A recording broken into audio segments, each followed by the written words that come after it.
Well, good evening and welcome to the Shanty Sessions livestream, episode number 35, or as the Irish say, 35. Hope you are very, very well. We are almost out of LD2 lockdown 2. I think tonight at midnight. So tomorrow we can all go gallivanting out and about responsibly, I must add. And look, we've got Paul down here. He's not shrunk. He's just sat on a chair. And we hope you're well. Let us know you're watching. We can see we've got quite a few already, which is fantastic. But if you leave any comments, then that would be absolutely wonderful, and we will certainly read them out. And if you would like to click share just there, that would be absolutely perfect too. So I hope you're doing absolutely very well, and we want to thank you very much for not only tuning in, but if you have tuned in before and you continually tune in and you continually encourage us, we really appreciate it. What are we doing here? Well, I don't think we quite remember to say this enough, really, because it feels like we say it a lot, but I'm quite sure that we actually don't. Well, so obviously when we realised that we could no longer meet with our beloved Shanty chorus, of which many of them are in this picture here, we launched some virtual rehearsals, and in the hope that it would keep people connected while they could not physically be together and while we could not physically rehearse, and to make sure that they would be able to continue singing if they wanted to, or to listen to other people singing, and that these things turned into weekly virtual rehearsals come broadcasts, and we've done now 34 with our 35th one right now. So that's what we are doing, and we will continue to do it until next year, when hopefully we can safely, responsibly meet together one more time. So let us know you're watching. We've got some great songs lined up for you this evening, and I think I'm gonna come over to Comments Corner before. Okay, I'm gonna do that then. The reason is we've had a lot of comments already. The first one came in from Carly Franklin, who says, "Evening, Paul, Stephen, and everyone," from Carly and Kathy. Good evening, Carly and Kathy. Good evening to Rosemary Balcott as well. She says, "Hi all," smiley face and an anchor, which is lovely. Thank you very much. Jackie Draper, she says, "Evening all," and I imagine Barry echoes those sentiments. Linda Boyce, she says, "Hello everyone." Hello Linda, thank you for joining us tonight. Tracy Barnard says, "Evening shipmates, Kev is on board," and they also say, "Small Paul shrunk in the wash." If only it were that simple, then that would be a fine thing indeed. Yeah. Michelle Gallagher says, "Good evening everyone." Good evening, Michelle. And what was that look for? I thought I was getting a feed. I'm not hearing anything. No, it's good. And Amanda Burke says, "Hi Stephen, hope you are well."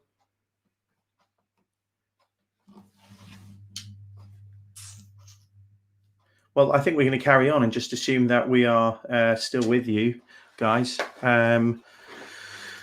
Maybe we'll dump that.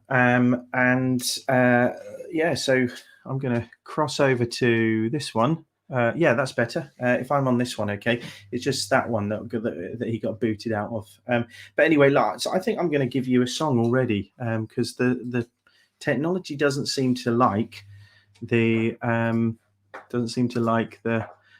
chat. So we're going to give you a song or two anyway. And this first one, if I can bring up the lyrics on screen shortly, will be Yarmouth Town, which we know is number 33. And we're not certain actually if the Yarmouth Town, for those that don't know, Yarmouth Town is just up the road from where we are right now. It is, in fact, yeah. And this song, no one is quite sure really where it came from.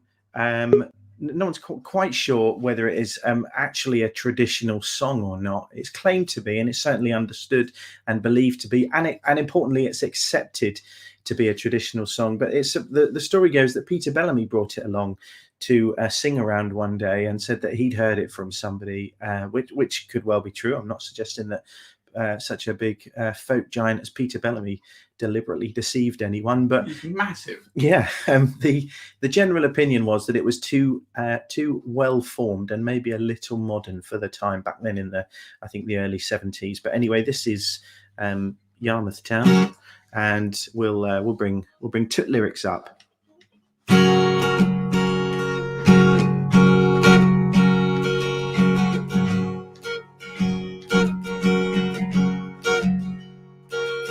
In Yarmouth Town there lived a man, kept a tavern by the Strand. This landlord had a daughter fair, plump little thing with the golden hair. Oh, won't you come down, won't you come down, won't you come down to Yarmouth Town? Won't you come down, won't you come down, won't you come down to Yarmouth Town? Now to this tavern come a sailor man. He asked the daughter for her hand. Why should I marry you, she said. I get all I want without being wed. Oh, won't you come down, won't you come down, oh, won't you come down to Yarmouth Town? Won't you come down, won't you come down, won't you come down to Yarmouth Town? She says, if you want with me to linger, I'll tie a bit of string all around my finger. You pass by and pull on the string, and I'll come down and let you in. Oh, won't you come down, won't you come down, won't you come down to Yarmouth Town? Say, won't you come down, won't you come down, won't you come down to Yarmouth Town?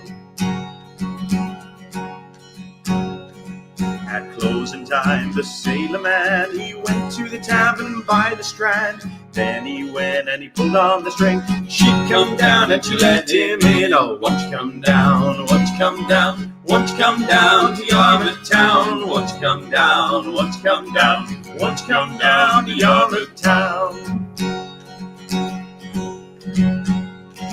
Well, he'd never seen such a sight before, 'cause a string around her finger was all she wore. When she went and pulled on the string, she pulled back the blanket and she let Jack in. Oh, won't you come down, won't you come down, won't you come down to Yarmouth Town? Won't you come down, won't you come down, won't you come down to Yarmouth Town? So the sailor stayed the whole night through. Early in the morning went back to his crew, told them all about the maiden fair, the plump little thing with the golden hair. Oh, won't you come down, won't you come down, won't you come down to Yarmouth Town? Won't you come down, won't you come down, won't you come down to Yarmouth Town? And the story that soon got around, and the very next night in Yarmouth Town there was 15 sailors pulling on the string, and she'd come down and she let them in. Oh, won't you come down, won't you come down, won't you come down to Yarmouth Town? Won't you come down, won't you come down, won't you come down to Yarmouth Town?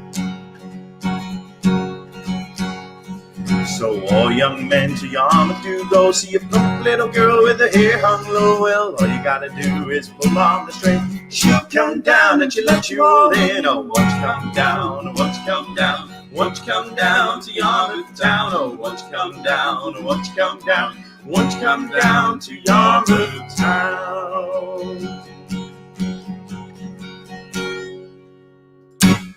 The Price is Right. Come on down to Great Yarmouth Town. Yes, come on down, won't Yes. you? Anyway, I think we're going to try again with our comments corner. Comments corner. Comments corner. So we have a lot of comments to get through. And I was mentioning Amanda Burke's comment. She says, "Hi, Stephen. Hope you are all well." And yeah, I won't take that personally. Ben Southern says, "Evening, everyone." Good evening, Ben. Lovely to have you out there viewing us. And Marion Bouchert, our Canadian correspondent, says, "Greetings, everyone. It's a beautiful sunny day in Langley, British Columbia, and I can see the fresh snow on the mountains." Ooh, so that sounds nice. Sally Hardman says, "Evening, everyone." Good evening, Sally. Good evening, John. Hope you're both very well, and hope you enjoyed John's birthday recently. Janet Woods says, "Good evening, everyone," from Janet Woods. Yeah, I guess Janet Woods and David Woods, but they're keeping us in suspense there. Now, we have a new gentleman. I've not seen this name before. Otherwise, I would have practiced enunciating it. It's Dav Vandenbroek. I hope that's right, Dav. Or could it be Dave? It could be Dave Vandenbroek.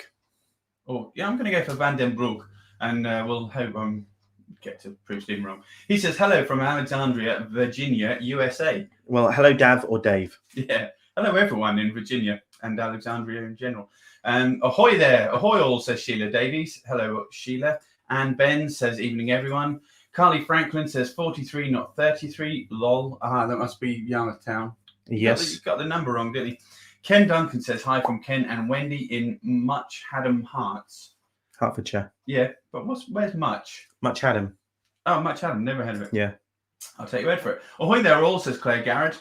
And Marion chips in with Yarmouth Town, just one of the many songs I had never heard before you commenced these broadcasts. Now I'm singing along lustily. Well, Yeah. That's good to know, Marion, and thank you.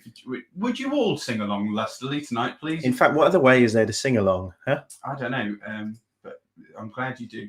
Wonderful start to the evening. First song I ever sang with the Rogues Shanty Chorus. Tracy Barnard or Kevin says, I was working in Yarmouth and strangely tripped over some string. Bizarre.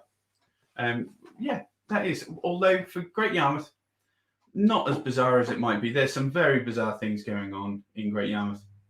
Anyway, I'd like to sing you a song now, if I may, and it is called The Chandler's Wife.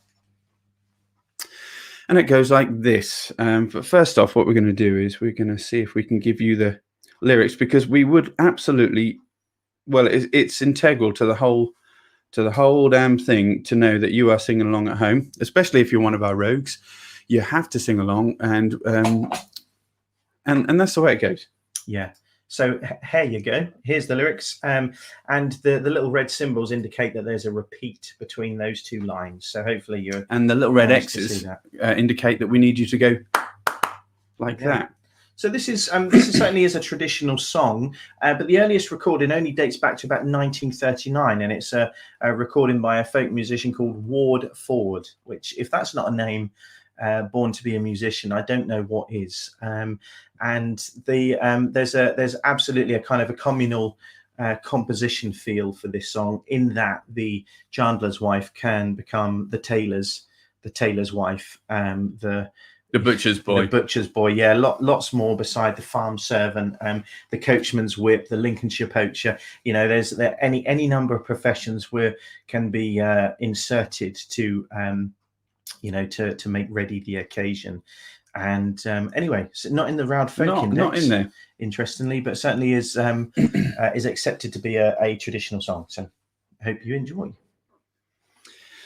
A man went into the chandler's shop, some candles for to buy. He looked around the chandler's shop, but no one did he spy. So he turned upon his heels and to the door he fled, when he heard the sound of a up above his head. When he heard the sound of a up above his head. Well, he was slick and he was quick, and up the stairs he sped, and much to his surprise he found the chandler's wife in bed.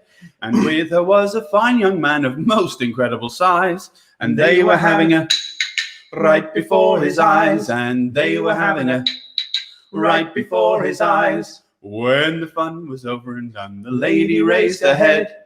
She was quite surprised to find him standing by her bed. If you will keep my secret, sir, if you would be so kind, I'll let you come up for some whenever you feel inclined. I will let you come up for some whenever you feel inclined. So many a day and many a night, when the chandler wasn't home, to get himself some candles to the chandler's shop he'd roam. But nary a one she gave to him, but gave to him instead a little bit more of the to light his way to bed. A little bit more of the to light his way to bed. So all you married men, take heed, if ever you come to town. If you must leave your woman alone, be sure to tie her down. Or if you would be kind to her, just sit her on the floor and give her so much of that she doesn't need any more. Give her so much of that she doesn't need any more. So the Chandler's Wife, number 38 for as known within our repertoire to our beloved Rogues, and further afield under different titles, certainly across Britain anyway. I think towards the northeast, it's known as the Coachman's Whip and the Lincolnshire Poacher, Jolly Barber Lad. And insert your profession here. I don't know. What is it? The cyber professionals lad or something like that. But anyway, that was the Chandler's Wife. Yeah, do you know what we haven't done today? What have we not done? We haven't done that, exactly that. We haven't heard it yet, Bowie. No, we haven't. So what is that about? Well, you can tell us, can't you? You know pretty well. And it was this word that we put up here, sea rogue.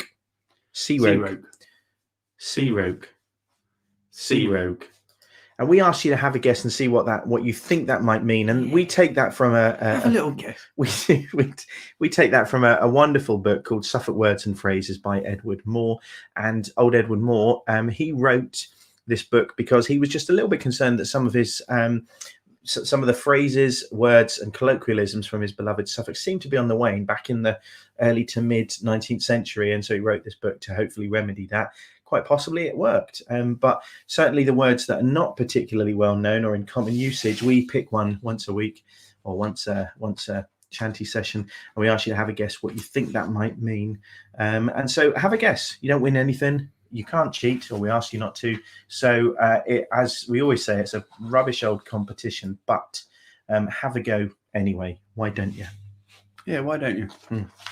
Also, if you haven't yet commented or made a comment and you're watching, I guess you must be watching to be able to hear this. Why don't you just put a comment in? Even if you've never done it before, it really helps us to let us know who's out there, who's watching, who's enjoying, who's not enjoying. Do write a comment in if you haven't done so already. We'd love to be able to comment back to you directly. Yeah. I mean, we're certainly happy to not know if you're not enjoying it, but if you are enjoying it, we do love to know. Yeah. We tell you who else likes to know. Oh, go on. People's Health Trust. They do.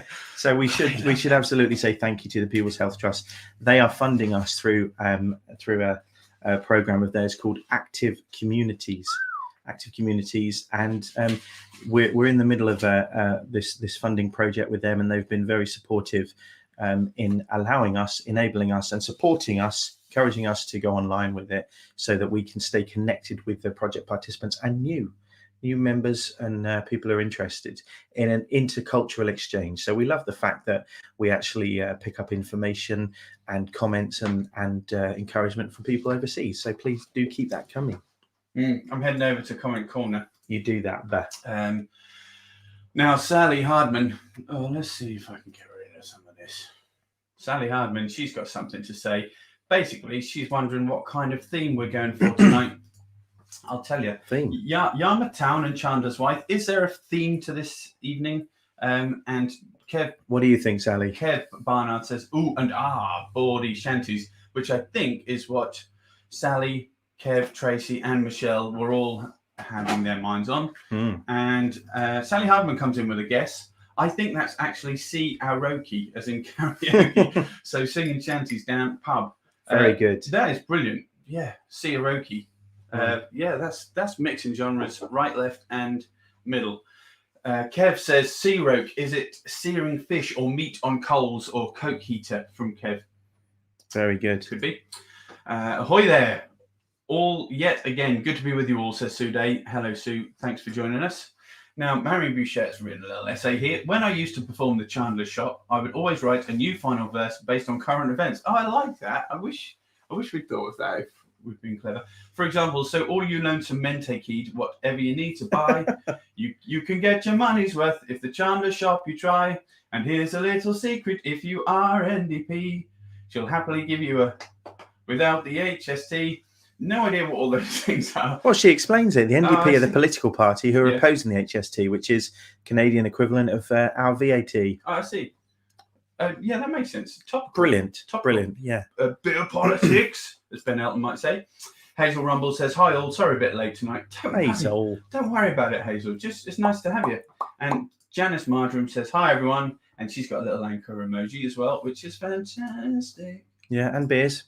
Lovely. Yeah, those beers, I hope they come with a substantial meal, Janice.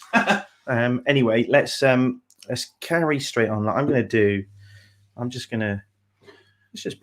pick one off. I don't even know. I'm just going to let the finger land on the lyrics and see what happens. Yeah, that can be that one. This is old school. So if you're asked to name, if anyone who isn't into folk music or shanties is asked to name a shanty, they will either say Drunken Sailor or Listen. So let's give it a go. As I was a-rolling down Paradise Street, to me way blow the man down. A fat Irish bobby I chance for to meet. Give me some time to blow the man down. Blow the man down, boys, we'll blow the man down. Timmy way, blow the man down. Blow him right back to Liverpool town. Oh, give me some time to blow the man down. Says he, you're a black baller by the cut of your hair. Timmy way, blow the man down. And the Langrod top sea boots I see that you wear. Give me some time to blow the man down. Blow the man down, boys, we'll blow the man down. Timmy way, blow the man down. Blow him right back to Liverpool town. Oh, give me some time to blow the man down. You've sailed in some packets that flies the black ball. Timmy way, blow the man down. You've robbed some poor Dutchman of boots, clothes, and all. Give me some time to blow the man down. Blow the man down, boys, we'll blow the man down. Timmy way, Timmy, hey, Timmy, blow the man down. Blow him right back to Liverpool town. Give me some time to blow the man down. Oh, mister, you do me great wrong. Timmy way, blow the man down. I'm a flying fish sailor, just home from Hong Kong. Give me some time to blow the man down. Blow the man down, boys, we'll blow the man down. Timmy way, blow the man down. Blow him right back to Liverpool town. Give me some time to blow the man down. So I spat in his face and I stove in his jaw. Hey, Timmy way, blow the man down. Says he, young fella, you're breaking the law. Oh, give me some time to blow the man down. Blow the man down, boys, we'll blow the man down. Timmy way, blow the man down. Blow him right back to Liverpool town. Give me some time to blow the man down. They gave me 6 months, boys, in Liverpool town. Timmy way, blow the man down. For booting and kicking and blowing him down. Give me some time to blow the man down. Blow the man down, boys, we'll blow the man down. Timmy way, hey, blow the man down. Blow him right back to Liverpool town. Give me some time to blow the man down. Now all ye young fellas, what follows the sea? Timmy way, blow the man down. Put your vents on the wind, boys, and listen to me. Give me some time to blow the man down. Blow the man down, boys, we'll blow the man down. Timmy way, blow the man down. Blow him right back to Liverpool town. Give me some time to blow the man down. I'll give ye a warning afore we belay. Timmy way, hey, blow the man down. Stay clear of that policeman, you'll find it'll pay. Oh, give me some time to blow the man down. Blow, Timmy way, blow the man down. Blow him right back to Liverpool town. Give me some time to blow the man down. Blow the man down, boys, we'll blow the man down. Timmy way, blow the man down. Blow him right back to Liverpool town.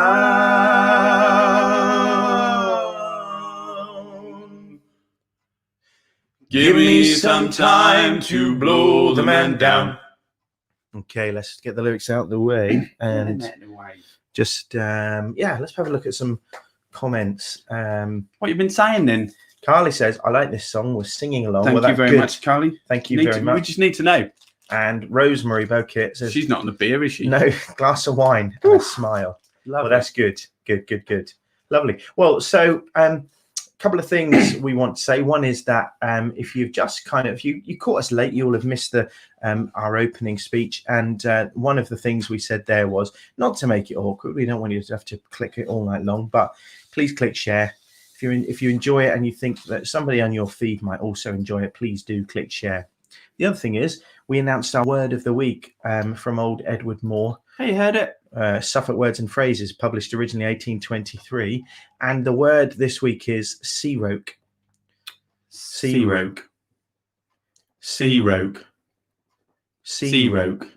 And we want you to have a guess and see what you think that might mean. You can be serious, you can have a proper stab at it, or you can have a bit of a fun suggestion, as Sally did. Brilliant suggestion. Yeah, she said, I think that's actually karaoke, as in karaoke. So singing shanties down pub. Which is where they should be sung, other than on the deck of a trawler or a drifter. Certainly, we've listened to a lot of recordings, an awful lot of recordings of sea shanties and folk songs, and so many were recorded in the pub. And in fact, you can hear the people talking in the background, you can hear the glasses chinking. And the reason for that is because, you may well know that sailors and fishermen, they did like a bit of a beer now and again, and they often would spend some of their hard-earned money, and they would frequent public houses and inns and taverns when they were on shore. And they were often persuaded through being given imbibed their libation of choice to record a version of a song that only they might know. They might be the only guy in their community to know it particularly well, and so they'd be encouraged to sing it, and the recording or the archiving is made in the pub. Anyway, a couple more comments. We have listened to a lot of recordings made in pubs. We've even made a few recordings. Now, the Rogue Shanty Chorus that looks like this, they have an album that you'd be welcome to buy if you were interested. There's a lot of great numbers on there. It's called Turning the Tide. Yes, it is. It escaped my memory for a moment. Also, if you'd like to buy one from our group, the Rogue Shanty Boys, that's called Above Board. You'd also be very welcome to buy that. One or the other, or both. It's Christmas coming very, very soon. Yeah. So bear that in mind. So if there's someone that you like and you'd like to buy them a Christmas present, buy them a copy. If there's someone you don't like, buy them 2 copies. Why not? And we've got a very special offer on at the moment. If you buy a copy and you don't like it, return it to us and we'll send you something that we don't like. Yeah. Can't say fairer than that. Okay, so let's crack on. Oh, look, we've got Sandra. Sandra's in the house. Hey, Sandra. Hello, everyone. Here at last. Having trouble with my internet. Missed last week, but did listen to it later. Glad to make it now. Well, Sandra, thanks for joining us live. Glad you managed to make it. And technology, hey, which is all okay when it's working as we want it to. But I don't think you can really say Sandra's in the house without giving it a whoop whoop. Yeah, we do need a little whoop whoop. Anyway, look, Paul, I think, is going to lead us in a song, and it's a very special announcement to this one. Yes, there is. Now, our resident storyteller, and by that I don't mean he's a dissembler. I mean he has the most fantastic memory for remembering tales of historical merit, especially around Lowestoft and the surrounding areas. His name is Kev Barnard. He's commenting tonight via Tracy Barnard, and he's been writing lots and lots of poems and lyrics to different songs. One of which we have featured before, called Call of the Sea. It's number 64 in our repertoire, but he's tasked us with some extra ones, and we've been busily beavering away, Stephen and I, to put music to them. And this one is about the true story of a pirate local to our coasts called Paul Jones, and we'll see if you like this.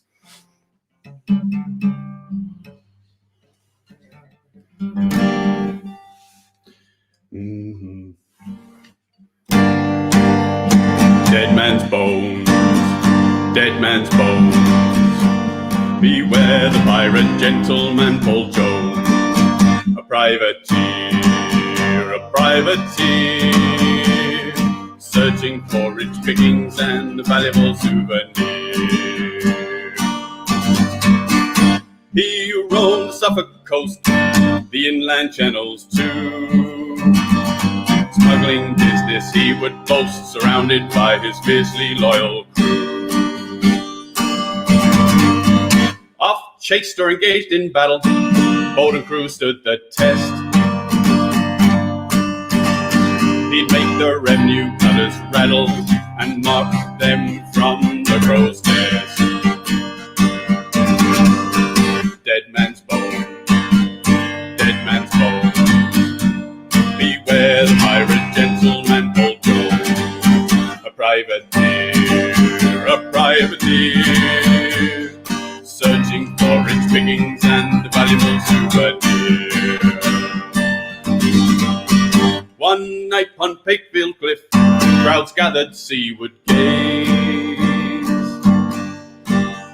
Two ships blown suddenly stiff, all who viewed the gunfight stood amazed. One ship of evil fame, sharp with venom, crossed the waves, bearing the pirates' dreaded name, replied to every shot the cruiser gave. Dead man's bones, dead man's bones, beware the pirate gentleman Paul Jones, a privateer, searching for rich pickings and a valuable souvenir. Pursuing his reckless life against a heavily armored foe, forged of blood and strife, his seamanship allowed him to leave the shore. All canvas to the wind, for life, for death he cried. Lord, judge me if I've sinned. Let's see who makes the chase. Aye, aye, the crew replied. Under a full moon, the pirates were the victors of the race.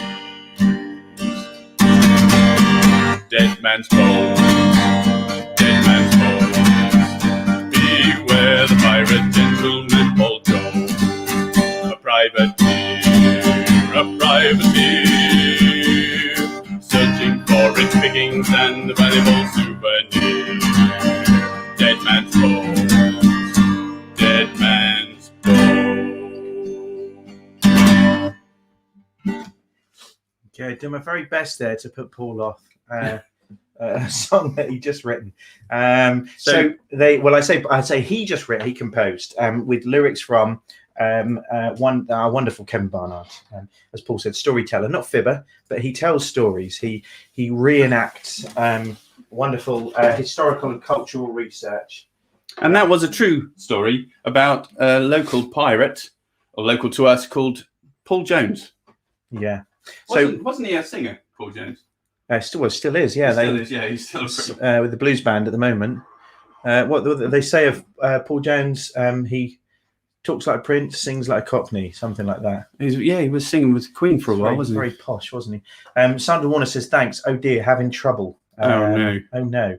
Claire Garrett says 3 claps. Ben Southern says 3 claps. Brilliant. Stephen says very Bert Lloyd-esque vocal. Ah, that's interesting. Thank you very much, Stephen. We have... That was me. Oh. And Tracy, I guess that's Kev, says, great stuff, gents. Well, great stuff, you, Kev.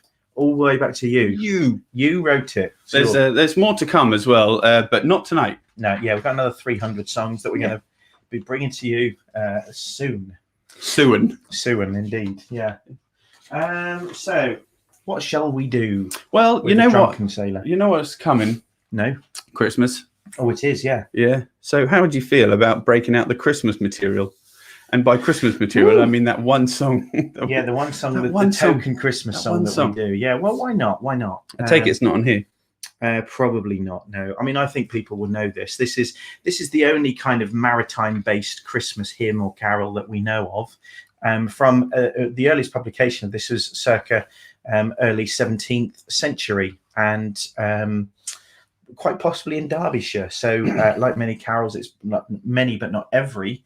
It's English or British. And the lyrics mention ships sailing into Bethlehem, but the nearest body of water to Bethlehem is the Dead Sea, which is about 30 or 40 miles away. So Bethlehem itself is landlocked. So we're not, I mean, I guess, maybe they're using some metaphor there. Well, they call the camel the ship of the desert.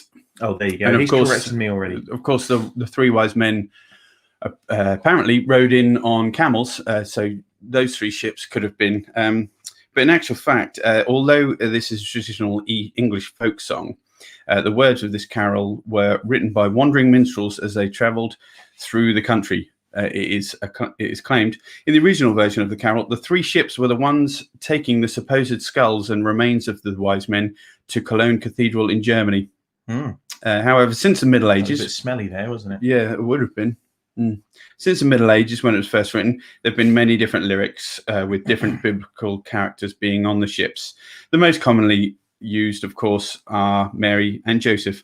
But it was written by William Sandys. Good. Yeah, he also wrote a song where the lyrics was, Joseph was an old man was he, when he wedded Mary in the land of Galilee. Oh, well, that's very... Yeah, I mean, it's probably factually accurate. Yeah, I'm sure it is. Look, Kev or Tracy says, Paul Jones, wasn't he lead singer of Manfred Mann? Boom. Yes. He was originally. Absolutely was. Yeah, he now sings with the Blues Band. He also presents on Radio 2. Rosemary Bowkett, she's done a very, very clever thing there. Ooh. Yeah, see what she's done? She's 3 battleships. 3 ships. Are they cruisers? I saw 3 ships. Oh, no, they're fishing boats. Well, yeah, I saw 3 ships on an emoji. Oh, look, Sheila Davies says, as a newbie, do you have a songbook available, please? Ooh. Well, that's a very interesting question, Sheila. No. We don't as such, no. But keep watching. If you get in touch, we can send you we can send you a link to where we store the list of our repertoire, and you could then find lyrics online. But we tend to not just stick to our choruses repertoire, because we also sort of Paul and I veer off into other genres and subgenres of folk. So no is the short answer to that. If enough people wanted one, we could put together an actual songbook with some information and notation and chords and stuff. But anyway, Rosemary says, great, another one for our rogues repertoire. Sheila Davies says, good stuff. And Janice says, chin chin, Rosemary, or is it chin chin or sin sin? One or t'other. Anyway, yeah, let's carry on. So this is I Saw 3 Ships, our only Christmas song for the Rogue Shanty Chorus repertoire.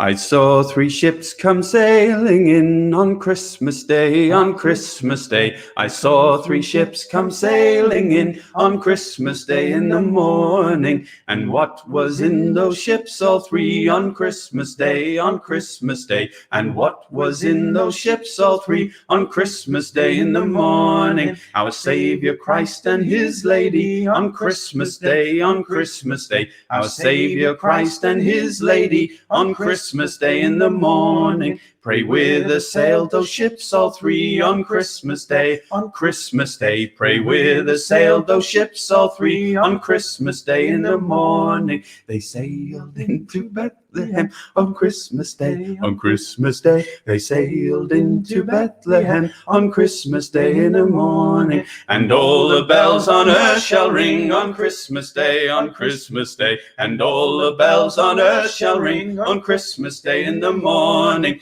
And all the angels in heaven shall sing on Christmas Day, on Christmas Day. And all the angels in heaven shall sing on Christmas Day in the morning. And all the souls on earth shall sing on Christmas Day, on Christmas Day. And all the souls on earth shall sing on Christmas Day in the morning. Then let us all rejoice, amen, on Christmas Day, on Christmas Day. Then let us all rejoice, amen, on Christmas Day in the morning. Get used to that, because there's 3 more live streams to be done this month. And still only the one Christmas or festive song in our repertoire. So it's all you're going to get. Yeah. Anyway, certainly if you get to predict whereabouts that is in the stream, you can mute us or go off and make a cuppa, should you want to. So, oh dear, didn't want to do that. We've got a couple of things to mention. What have we got to mention? One is, this is our word of the week. Hey, I heard it, babe. Sea rogue. Sea rogue. Sea rogue. Sea rogue. Sea rogue. And I'm actually going to go to a comment from Michelle Gallagher. Michelle, yeah. She says, roke in Old Norse means mist. So couple that with sea roke. Could it mean sea mist? Could be. And especially, and I'd go back, or not back further, but associate that with rauch, which is to smoke. So rauch. In a lot of the European countries, smoking is rauchen. Well, I'm not going to tell you, as in we don't know if that's right, but certainly sounds absolutely plausible and some wonderful. And I've actually got... What have you got there? What you got? This is a book called The Old Stories, and it by Kevin Crossley Holland, a wonderful, wonderful author. I hope he's still with us. I hosted an event with him several years ago, and he was a wonderful gentleman, broadcaster, journalist, and author.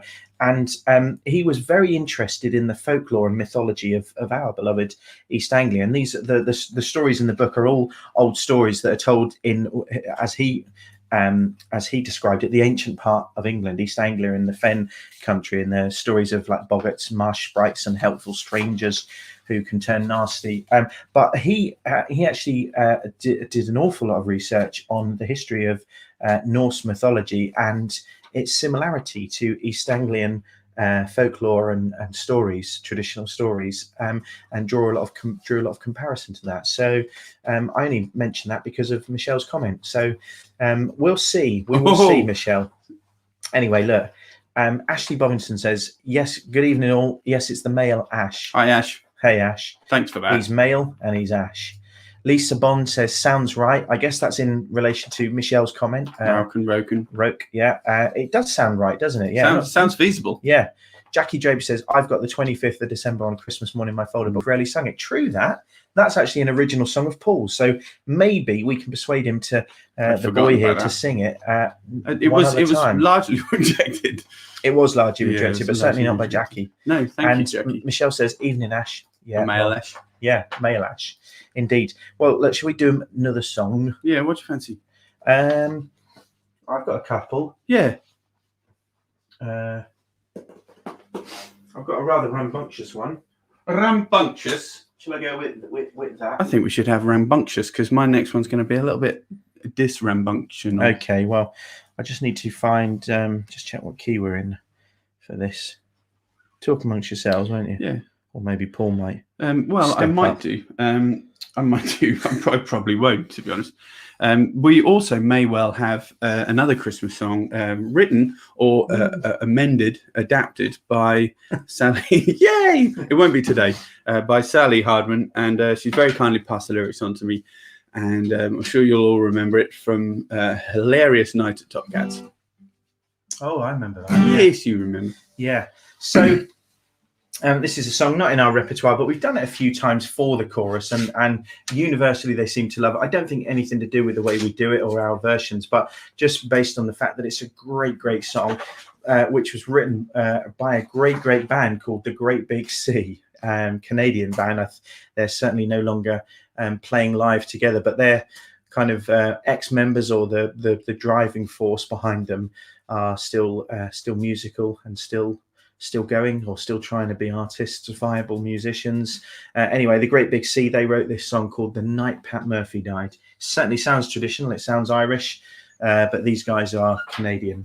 I'm just going to adjust my strap, I think. Yeah, go on, talk to him again, will you? Yeah, well, Pat Murphy, or Paddy Murphy as we quite often call it, details, and have a listen to the lyrics if we can make them discernible enough. It details the hilarious incident of the hilarity ensued. It was hilarious for most of those featured in the narrative.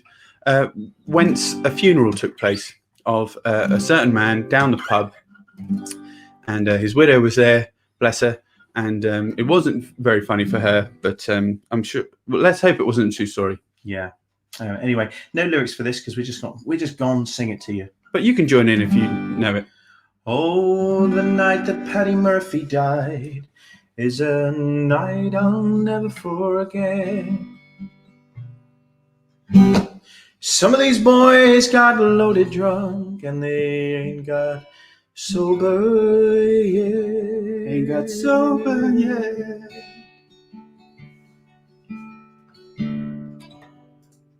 As long as a bottle was passed around, every man was feeling gay. Oh,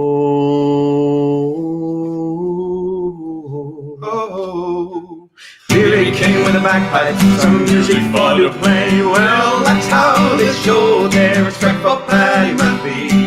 That's how they showed their honor and their pride. They said it was a sin and a shame, and they winked at one another. And every drink in the place was full the night Pat Murphy died. As Mrs. Murphy sat in the corner pouring out her grief. Kelly and his gang, they came tearing down the street. They went into an empty room and a bottle of whiskey stole. They put that bottle with the corpse to keep that whiskey cold. Well, that's how they showed their respect for Paddy Murphy. That's how they showed their honor and their pride. They said it was a sin and a shame, and they winked at one another. And every drink in the place was full the night Paddy Murphy died. 2 o'clock in the morning, after emptying out the jug, Doyle rose up the icebox lid to see poor Paddy's mug.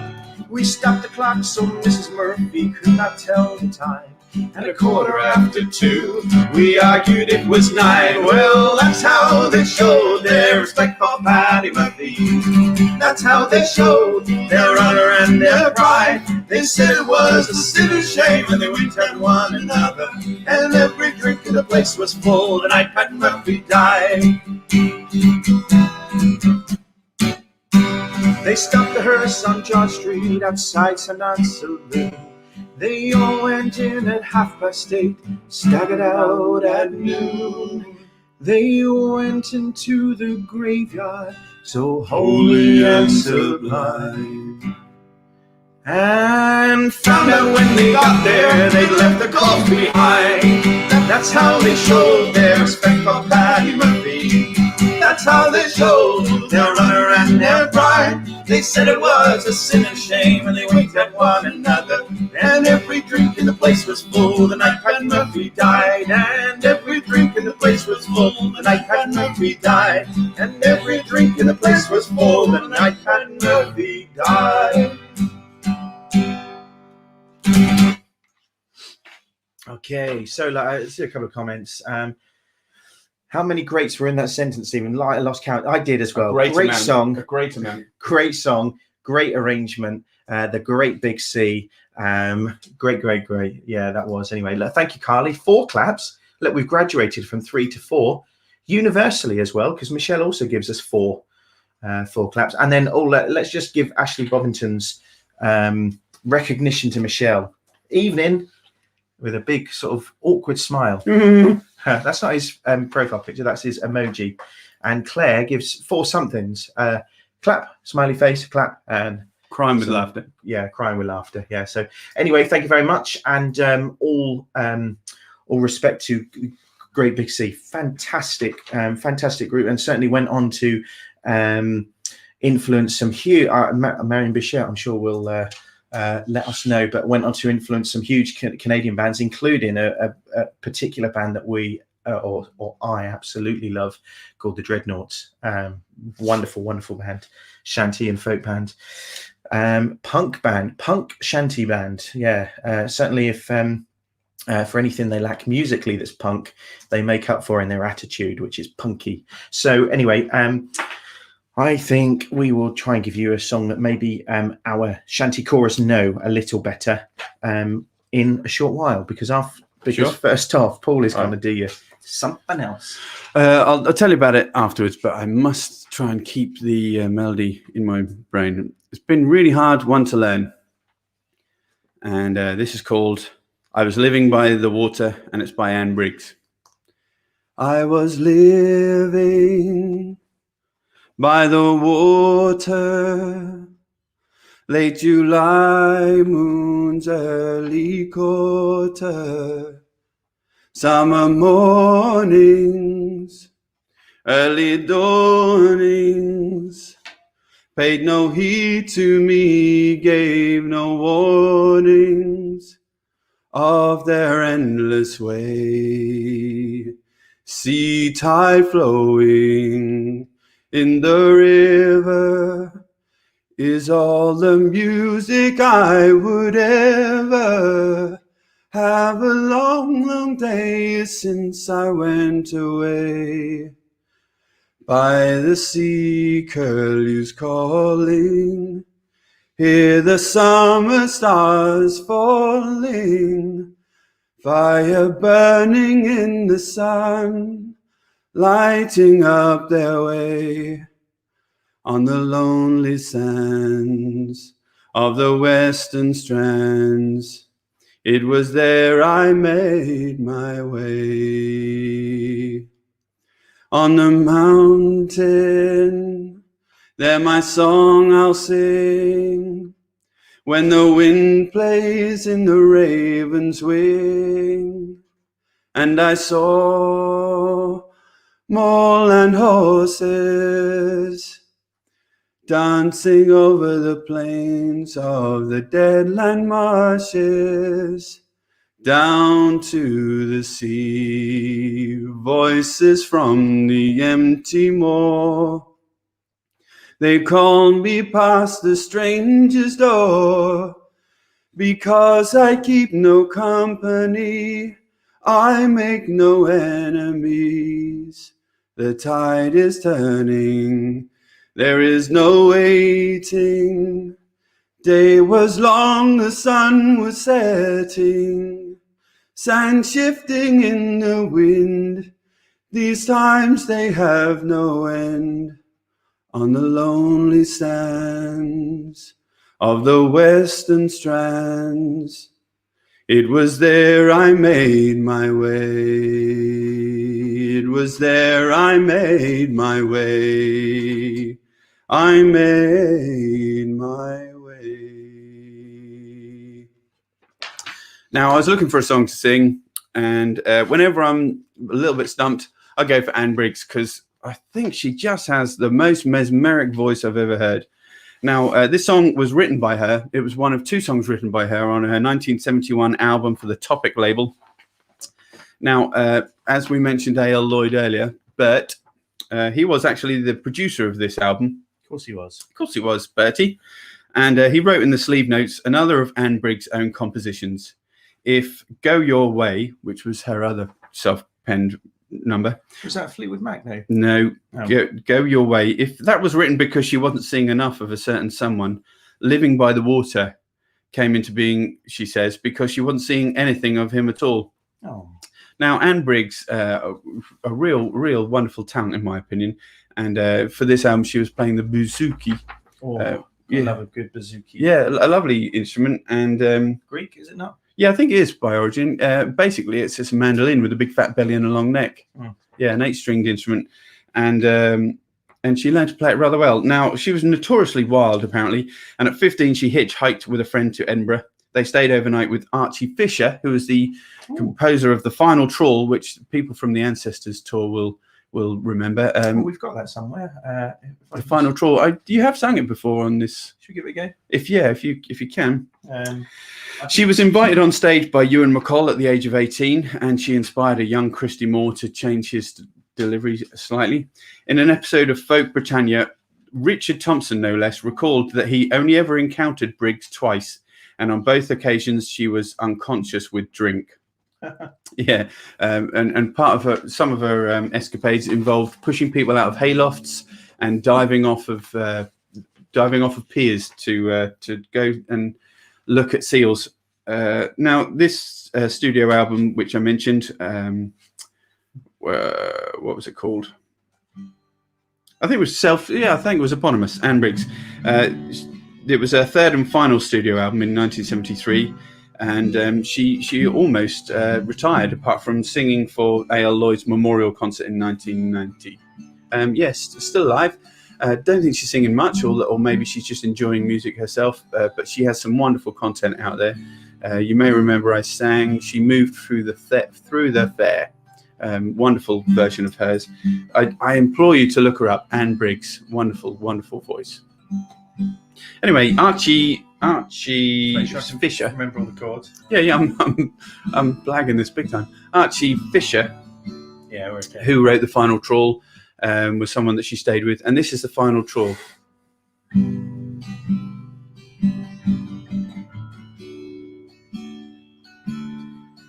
And sing Holloway, my laddie-o. Now it's 3 long years since we made a pay. Sing Holloway, my laddie-o. and the owners say that she's had a day, and sing haul away, my laddie-o. So heave away for the final troll. Sing haul away, my laddie-o. It's an easy pull, for the catch is small. And sing haul away, my laddie-o. For I'd rather beach her on the scary rock. Sing haul away, my laddie-o, than to see her torched in the breaker's dark. And sing haul away, my laddie-o. And when I die, you can stow me down. Sing haul away, my laddie-o, in a rusty hole, where the breakers pound. And sing haul away, my laddie-o. For I fished a lifetime, boy and man. Sing haul away, my laddie-o, and the final troll scarcely makes a crack. And sing haul away, my laddie-o, and sing haul away, my laddie-o, and sing haul away, my laddie-o.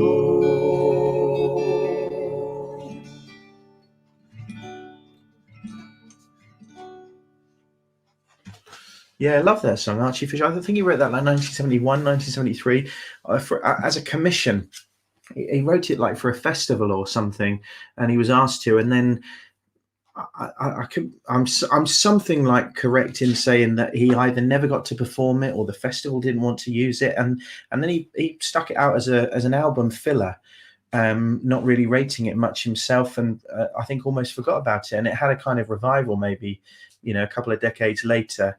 But it's a beautiful, beautiful song, and we love it. And yeah, as Paul mentioned, Ancestors, that was a piece of very unique theatre that Paul and I, as part of our organisation, the Voice Cloud, put together. Last session, we couldn't remember what year it was, whether it was January this year or January last year. And it was, in fact, January this year that the performance came about. But that was based on a whole year's worth of research that some people have been invited to do to delve into the wonderful resources and archives of Lowestoft Record Office and Suffolk Archives. And the idea was that we curated a piece of professional theatre using professional actors and amateur musicians from our wonderful various projects to bring the characters that they had researched to life. And it was a lovely memory I have of certainly performing the show, if not other aspects of it. And we used that song in it because it helped to take the story of one of the research pieces forward. Love that song. And actually, if you're not familiar with Archie Fisher's back catalogue, another fantastic folk musician worth checking out. 100%. 100p. Yeah. Now we've got loads of comments coming, but before we go to them, I think we ought to sing something that our wonderful crew will all know. I'm going to go very early on. This is the first one we ever sang with. Oh, well, hang on. Will that be number one then? Yeah, numero uno. Or will it not? Yeah. Nice. No, I'm not going to do that. Oh, he's not going to do that one. Okay. I could do that one. Well, you could do that one, I suppose. No, let's not do that. No, one. let's not do it. Okay. Number one, numero uno. So we got to meet the gentleman who wrote this. It's generally considered, there's a lot of songs that sound traditional. People just assume they are, and it's very easy not to bother to find out whether or not they are. But this one isn't. But what a wonderful testament to the writer Ken Stevens that people believed it was. It certainly sounds like an authentic. I think it's a capstan shanty. And we got to meet this guy actually at Harwich International Shanty Festival a few years ago, and I hope he's with us because he was a wonderful performer, very generous, very encouraging to us as the young upstarts on the scene. And it's a song called. The title actually is Rattle the Winches. That's how he wrote it, Ken Stevens. We perform it as Rattle Them Winches. Sheringham Shantymen perform it as Rattling Winches. And there are a few other kind of misnomers. But I do need to say, I guess, since Ken wrote this wonderful song, that the correct title that he wrote it as is Rattle the Winches. Anyway. Lyrics up so you can sing along. We're making money with this sound. Rattle them winches, oh. Soon we'll all be homeward bound. Rattle them winches, oh. Rattle the cannon, stamp and go. Rattle them winches, oh. Hey, rattle the cannon, stamp and go. Rattle them winches, oh. In the hole this gear must go. Rattle them winches, oh. For Mr. Mate, he's told me so. Rattle them winches, oh. Rattle the cannon, stamp and go. Rattle them winches, oh. Rattle the cannon, stamp and go. Rattle them winches, oh. Eric was a shanty man. Rattle them winches, oh. He was always on the old rantan. Rattle them winches, oh. Rattle the cannon, stamp and go. Rattle them winches, oh. Hey. Rattle the cannon, stamp and go. Rattle them winches, oh. When he was young and in his prime. Rattle them winches, oh. He had them young girls two at a time. Rattle them winches, oh. Rattle the cannon, stamp and go. Rattle them winches, oh. Rattle the cannon, stamp and go. Rattle them winches, oh. But now he is getting old and grey. Rattle them winches, oh. Them girls all look the other way. Rattle them winches, oh. Rattle the cannon, stamp and go. Rattle them winches, oh. Rattle the cannon, stamp and go. Rattle them winches, oh.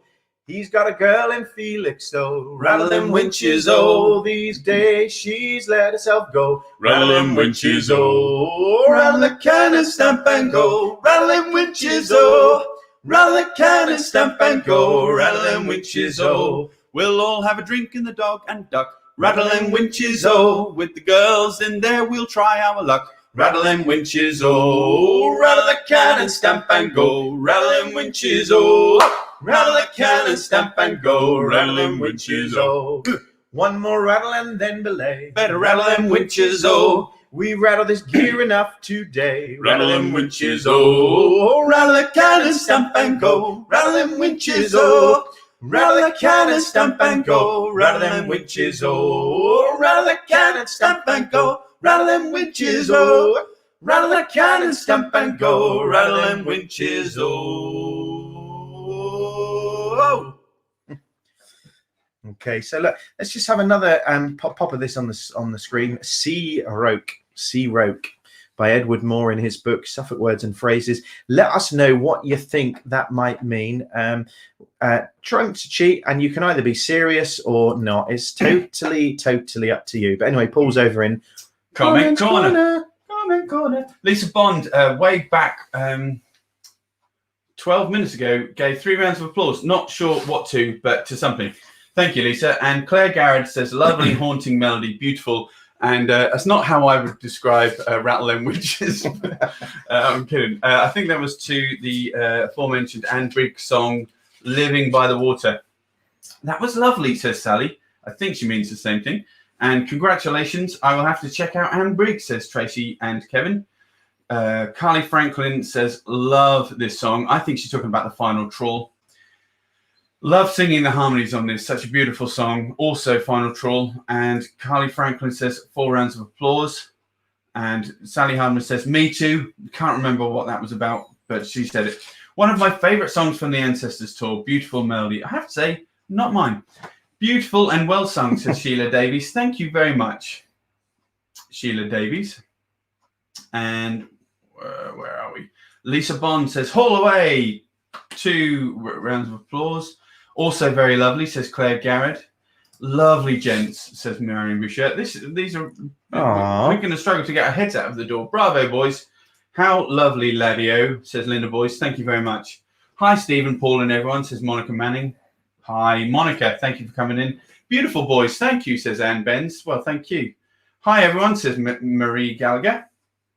Marion Bouchette says, rattle them winches, a real earworm. The last time you sang it, it possessed my brain for 2 days. Apologies, Marion. Apologies. And Michelle Gallagher was singing and stamping along with that last one.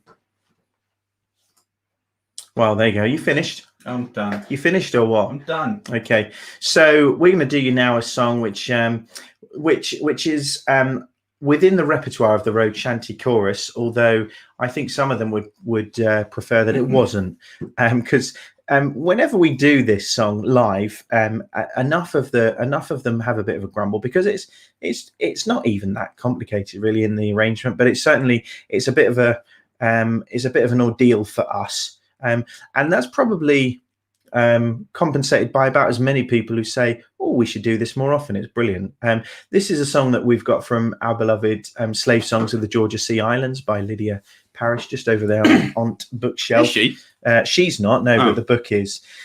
It's also was featured in other books because it was one of the many songs from the slave ships or slaves that actually found its way to other countries, in particular England. And Hugel actually notes that there is a remarkable resemblance between Billy Riley and Tiddly Hi-O, and until we actually found that out or read that in his book, we were oblivious to that. Now you can't hear one without remembering the other, but it's through and through. It's a Cotton Hoosier song, absolutely through and through.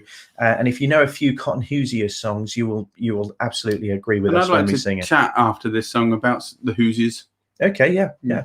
You mean the Cotton Hoosiers, yeah? Yeah, not the band, the Hoosiers. No, okay, wonderful. So several people have sung this. Bert Lloyd, A.L. Lloyd, one of them, Stan Hugel, Jim McGeehan. We've got some others somewhere if I find them. But Bert Lloyd said this was a fierce song made to fit the rhythm of fast pulling, quick breathing. The sail would need to be light or the occasion desperate. We've used that term before, the occasion desperate, for men to haul at the halyards to the beat of such a fast song as Bill Riley. Now, we don't do this particularly fast for our chorus, but I think we will actually, give it a go, yeah. Just so that those who actually have a bit of a grumble about it, we can sort of give them a bit of a prod and say too much, yeah, because we might change it. Yeah. So anyway, let's pop lyrics up. Paul, go first.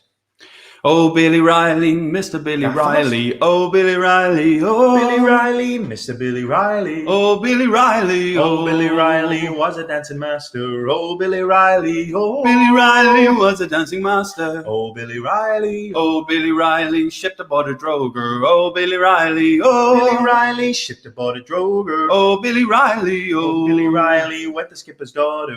Oh, Billy Riley. Oh, Billy Riley wed the skipper's daughter. Oh, Billy Riley. Old Mrs. Riley didn't like sailors. Oh, Billy Riley. Oh, Mrs. Riley didn't like sailors. Oh, Billy Riley. Oh, Mrs. Riley had a lovely daughter. Oh, Billy Riley. Oh, Mrs. Riley had a lovely daughter. Oh, Billy Riley. Oh, Missy Riley, pretty Missy Riley. Oh, Billy Riley. Oh, Missy Riley, pretty Missy Riley. Oh, Billy Riley. Oh, screw her up so chilly. Oh, Billy Riley. Oh, Missy Riley, screw her up so chilly. Oh, Billy Riley. Oh, Billy Riley, Mr. Billy Riley. Oh, Billy Riley. Oh, Billy Riley, Mr. Billy Riley. Oh, Billy Riley. Oh, Billy Riley. Oh, Billy Riley.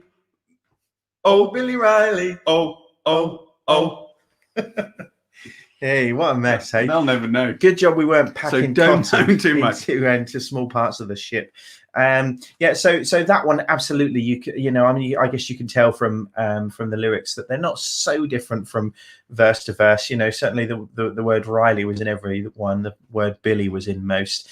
Shipped aboard, some and various things. Was a something master. He wed the skipper's daughter, or did something in various versions with the skipper's daughter. So you could keep going. If there was much cotton to Hoosier, you could continue with the verses. And this was actually considered, or rather notated, by, let's find the book.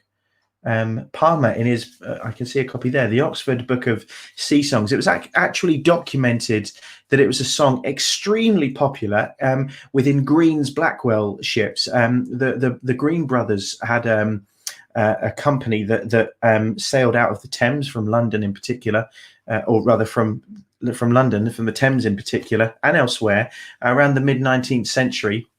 And on all their ships, it was very, very popular. Apparently, as a chant more than a song. He says it's African American in origin. I think, well, really, yeah. I don't think we need telling about that. But Paul, I think, was going to just unpack a little bit of information about some cotton Hoosiers. Oh, I like that, to unpack the cotton. Yeah. Now, that's why I said it. Hoosiers is a term which is referred to for people residents of Kentucky. No, Indiana. For Indiana. Now, a little more than a decade after Indiana joined the Union in 1816, newspapers began to refer to the residents as Hoosiers. According to the Indiana Historical Bureau, the exact origin of the state's official demonym is unknown, but there are several theories. One is that a contractor named Samuel Hoosier preferred to hire laborers from Indiana rather than neighboring Kentucky. Oh, I didn't know that. Yep. And the Indiana workers were called Hoosiers men, which was later shortened to Hoosiers. No record of a Hoosier or a similar name can be found in canal records, though. The 1833 Pittsburgh Statement article gave an alternate etymology, posting that the word sprang from surveyors mapping the state who encountered so many squatters on public land that they would call out, "Who's here?" as soon as they spotted cabins with smoke rising from them. Not too sure about that one myself. No. But perhaps the most plausible theory was put forward by historian Jacob Piatt Dunn Jr. in his 1907 book, The Word Hoosier. That's a whole book devoted to the word Hoosier and titled The Word Hoosier. He noted that numerous immigrants from the Cumberland region of England settled in the southern mountains of Indiana. Dunn traced the nickname for those highland dwellers back to the word Hooser in the Cumbrian dialect, which derived from the Old English who, meaning high and hill. And we have near us Sutton Hoo. Yeah, we do, absolutely. Yeah, but this was particular to the Cumberland region and settlers from that region. I must credit Christopher Klein of History.com for that explanation. So there's just a bit more information that we've kind of found out about Cotton Hoosier songs because we seem to come across them, which I guess means we have a rather predilection or taste for Cotton Hoosier songs. That's Paul and I. But Hugel says that they used to use jack screws to pack the cotton into the holds of the vessels. And in fact, they used to use every single tiny bit of space that they could. And the jack screws really were used to kind of not only press down the cotton to, to remove any kind of impurity in it or dampness or water so that it would, it wouldn't degrade or it wouldn't rot on the ship, but also just to make room. They literally had to use every single bit of space. And boy, if ever conditions were difficult on board a sailing ship for fishermen or other sailors, the Cotton Hoosier ships really were extremely cramped, very hot, most likely very smelly. As we've said before, which always seems a wee bit funny, but the quarters were smelled of tobacco, the sea, and humanity. And absolutely, the Cotton Hoosier ships would be a prime example of that. So generally on the Cotton Hoosier ships, it would be pretty rare to see a white guy working there. They absolutely did. But mostly they were crewed by black men and usually slaves. Anyone who wasn't a slave usually had a kind of position as a some kind of position just to make sure that everybody was working hard to either motivate them or more likely be a go-between between the rather scrupulous white ship merchants and the poor unfortunate slaves who actually generally were documented as obviously preferring that life to some other kind of situation that might befall them. Servitude. Yeah. Should we do this one? Which one? I didn't put it on, but we can do. Yeah. All right, let's do Since that one. it's fallen there. Yeah. That's the way it goes, isn't it? It is. It's the way it is. Doodaloo, doodaloo, doodaloo. So this is number 24 in the Rogue Shanty Chorus. another one actually repertoire. that is maybe considered traditional, or certainly I thought it was, before I found it was written by a gentleman called Bob Watson, and that's not it's not a local musician called Bob Watson, because there is someone, a fine, wonderful musician, but that he didn't write it. No, but he didn't. But Bob Watson did. But not the other Bob Watson, but this Bob Watson. Oh, the Southern Ocean is a lonely place where the storms are many and the shell is scarce.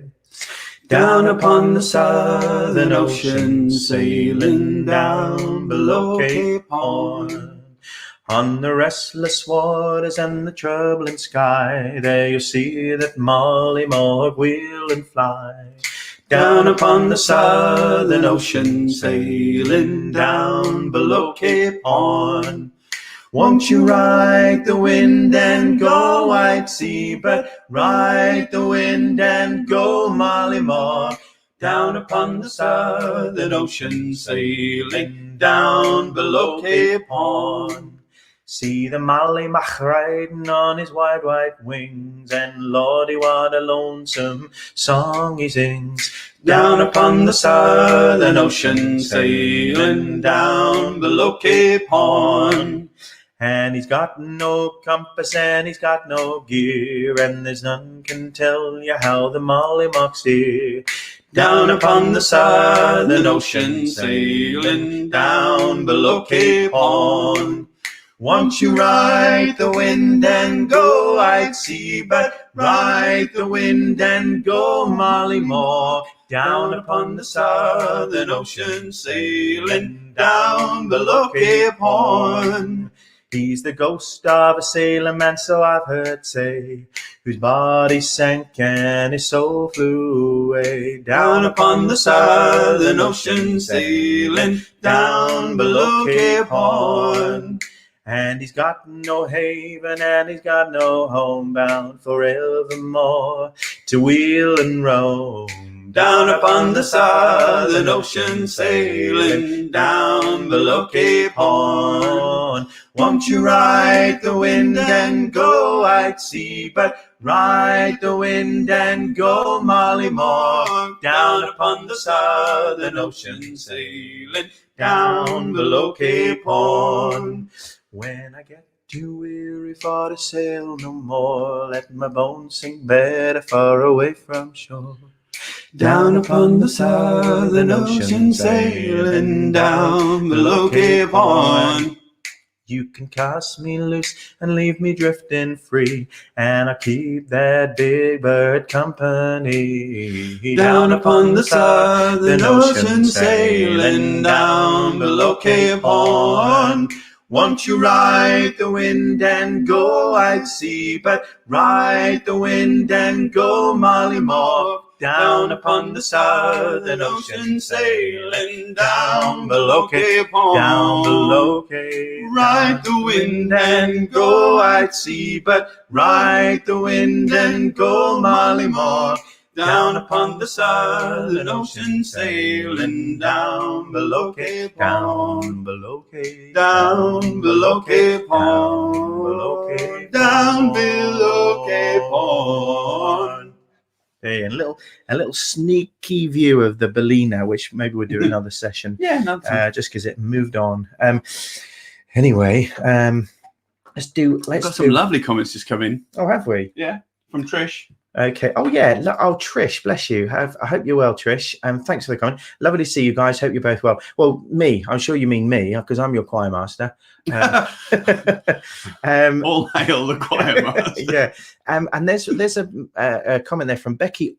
I'm going to have a go at saying. We've said hello to Becky before. Have we? Okay. Yeah. Well, she says hi from Nazareth. I got really excited, and then she says Pennsylvania, USA. But that's still pretty really exciting. Yeah. then Michelle says singing and stamping along. Sally says, what was your I favourite wasn't from going to feature Ancestors that then, comment. Paul? I wasn't going to. You have to feature every comment. That's the law. So my favourite was the piece that Janet and David played. That was my favourite. Oh yes, Fishtails, is it called? Yeah, I like that a lot. I know.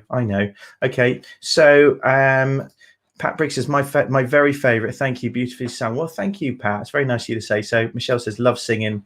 Molly Mork and Lisa Bond says love this one. Thank you, Lisa. Yeah, absolutely.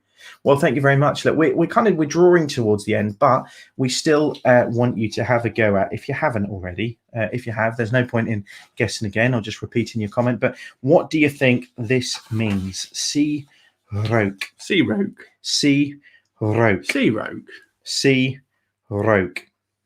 What could that mean? Well, we've had a few comments, obviously, on that. And the favourite one was from Sally Hardman, who wondered if it might be sea-a-roke, as in singing sea shanties in a karaoke style. Which was a great guess, a brilliant guess. And I think after this song, maybe we will let you know whether she was correct or not, or if someone else was. Well, here you go, look. Becky says Nazareth is the home of Martin guitar. Sounding great, guys. I can tell you this guitar is already home. Oh, yeah. And that belongs with me, that one. Well, that sounds great. Becky, if you could get us an endorsement sponsorship deal with... preferably one where they don't have to listen to us playing. No. Would that be all right? We don't want to audition. Maxine Howard says, a sea fret. Marianne Bashir I can says, see loads of frets. Yeah. I think we should get to vote on the definition of sea roke. I vote for singing shanties at the pub karaoke style. Me too. Sue Day says, great variation on Molly Mork. Always love that song. I think she means it, actually. Thank you very tonight. much, Sue. That's really kind. Becky says, nice one. Yeah, until I play that Becky. would be a nice one. Anyway, we're going to do your song now. We've done a few ballads tonight, it feels like, but there's nothing wrong with that. Nothing wrong with that at all. Now, we're going to feature you now a song which was written about a true story that befell a Scottish community in 1953. And this was actually written by a great folk musician called Carl Fred, known as Fred. I don't know why, these stories go about, don't they? His name was Carl, but he was known as Fred. Of course he was. Carl Fred Dallas. He's no longer with us, but he had some wonderful, fairly big and non-folk, plus folk co-writes to his name, some fairly big songs and even some mainstream songs. And this is not one of them. This is one of his more obscure songs, but we absolutely love this. We do this with our Rogue Shanty boys. And John Hardman, who has a wonderful bass voice, who is within our chorus, he sings this for the chorus and leads the chorus in it. Wonderful, wonderful song. But Carl Fred Dallas, maybe if anybody's heard of him, you might already know this, but he was a music journalist in the 50s and 60s, and he actually was broadcasting for the BBC when Dylan went electric and was the Pete Seeger pulled the plug on him. Yeah, he was the British correspondent that absolutely slated Dylan for doing that, as did a lot of people, and then had to eat their words. But in actual fact, went on to form a bit of a erstwhile friendship with him. And certainly when Dylan was in the UK, he would let him know, and they'd meet up for whatever they would meet up for.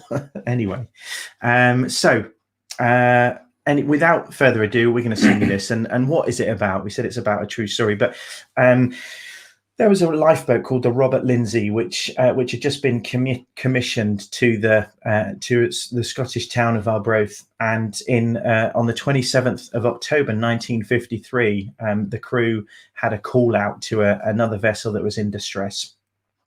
They responded and they went out, and unfortunately, the real tragedy of this was that it was a fake call. They never found the vessel in distress because there wasn't one. But the tragedy actually befell them as they were coming back. 6 of the 7 on board crewmen died, and their names were David Bruce, Harry Swankie, William Swankie, Thomas Adams, David Carlisle, and Charles Cargill. And the only survivor was Archibald Smith.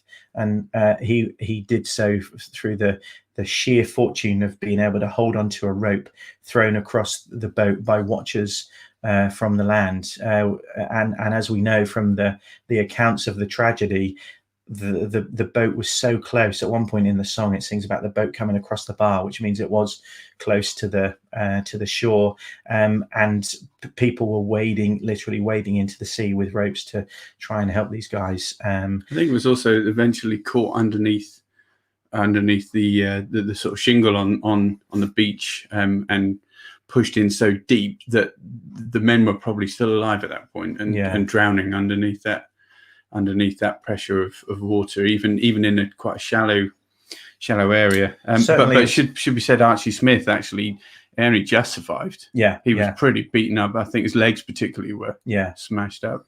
And it's kind of a sobering reminder, really, of actually, even now, 60 odd years, 60 plus years later, what a dangerous thing it is to not only to be on the sea, but to try and rescue other people on the sea. The technology and engines have advanced, but actually, we're very fond of Tag and James over at Aldborough RNLI. We've kind of worked with them on a couple of projects, and Tag actually, as Steve Saint, has been a guest on this very Shanty Sessions. But he's the skipper. He's the cox, it's just a reminder that actually, when these things happen, really they kind of go through the whole community. It was said on one of the reports that there wasn't anyone within the town or the community that didn't know one of the guys or their families that died in the tragedy. So anyway, this is the Alba tragedy, and if you know someone who either is an RNLI worker or an emergency worker and puts themselves in harm's way for other people, then we dedicate this to them. Oh, listen while I tell you of the Arbroath tragedy, of how 6 gallant lifeboat men were thrown into the sea on October 27 in the year of 53, and only one brave man was saved in that calamity. The night was dark and stormy, and a lifeboat standing by, when all at once a rocket jumped into the angry sky. The Robert Lindsay ventured out to see the reason why, but nothing could they find that night, no matter how they tried. 4 hours they searched that Tuesday morn until the break of day, but not a bit of wreckage could they find in Arbroath Bay. It's home and mugs of cocoa for us sailors while we may, or else we'll never see the shore, they heard the coxswain say. As they came back across the bar, it was an awful sight. The lifeboat overturned them in the sea as black as night. They couldn't reach the shore alive, though struggle as they might, and only Archie Smith was saved upon that dreadful night. 2 brothers sang beneath the waves, a father and a son, and the bowman Thomas Adams went the way that they had gone. And when the boat was washed ashore beneath the morning sun, the coxswain David Bruce was lashed, the steering wheel upon. So let us all remember the men who go down to the sea, and all their wives and sweethearts dear, wherever they may be, and working men who give their lives in dire necessity. The fisherman who died that night in 1953. So, the Alba Tragedy by Carl Fred Dallas. Wonderful, wonderful song. And, you know, again, we've kind of thrown a few shout outs this evening to folk artists that we've been listening to and love to listen to. And he is absolutely one of them. And I know that a lot of you are very well aware of, you know, all the guys that we listen to, and you also like them. But let us know if ever there's someone you come across and you think, well, they don't ever mention this group or this person. Maybe I'll see if they know about them. So we always love to get some more recommendations. So yeah. Maxine Howarth, sad story. Yeah, absolutely. And one that actually, you know, you don't have to go far along the coastline. More common than you think. Yeah, you don't have to go far along the coastline to find each RNLI station that has got its own, sometimes multiple tragedies that have happened. In particular, ours, one we mentioned that we did a project with the Alba RNLI, and we did one about the Alba Lifeboat disaster of 1899. Very similar. I think they lost one extra man, and that, you know, not always quite so large scale. Sometimes, you know, it's someone is hurt or one person loses their life. But yeah, several people saying the same thing. Claire Garrett, there are such a sad story. Marianne Boucher, claps and love for all those who risk their lives to save or serve others. Absolutely, yeah. Claire Garrett, beautifully sung, boys. Thank you very much, Claire, and thanks for joining in and watching. And then Linda Boy says, haunting rendition, guys. Thank you. Should be said, as Stephen mentioned, whilst technology and mechanics has improved drastically, and it also RNLI use pagers now to get their crew out and down to the boat as soon as possible. You might have heard in the lyrics there, a rocket jumped into the angry sky. This was at a time when rockets were launched, kind of big flare rockets. The first one went off to alert the crew to get down to the boat, and the second one was set off if that launch was required. So sometimes they'd wait for a long time to see if there was a second rocket or not. And on this occasion, as Stephen said, the second rocket went off, but it shouldn't have, because there was nothing there waiting. And on the first rocket, they'd be mobilising themselves, getting into their cork life jackets and their oil skins, and you know, usually seeing if they could get a quick, either a tot of whiskey to keep them warm, or you know, if they could quickly brew up some coffee or something. Yeah, you can't completely mitigate all risk, unfortunately. So even with advancements in these technologies and safety mechanisms, it's still a big risk. And we have a lot of RNLI stations right near us because of the definition of our coastline. So we're going to come to our word of the week. Sea roke. Hey, you heard it, boy. Sea roke. We've had some great guesses on this, and some very, as always, we get some funny ones, and we also get some serious ones. And I think I prefer Michelle's, whether or not she's correct. I prefer Michelle's, but I'm going to let Paul try and find that so we can bring it up while I find the word, in fact. Now, Michelle Gallagher, she mentioned earlier that she wondered if roke in Old Norse meant mist. Well, she knew that roke in Old Norse means mist, so she coupled that rather cleverly with sea and sea roke. Could it mean sea mist? Well, could it, Michelle? I think it could. But does it, Stephen?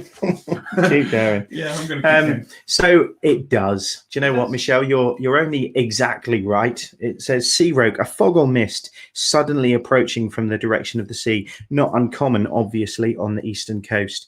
A lady linguist hearing this word used for the first time in company amusingly imagined it to be cognate with the Siroc of Italy. Oh, so that's how we pronounce it.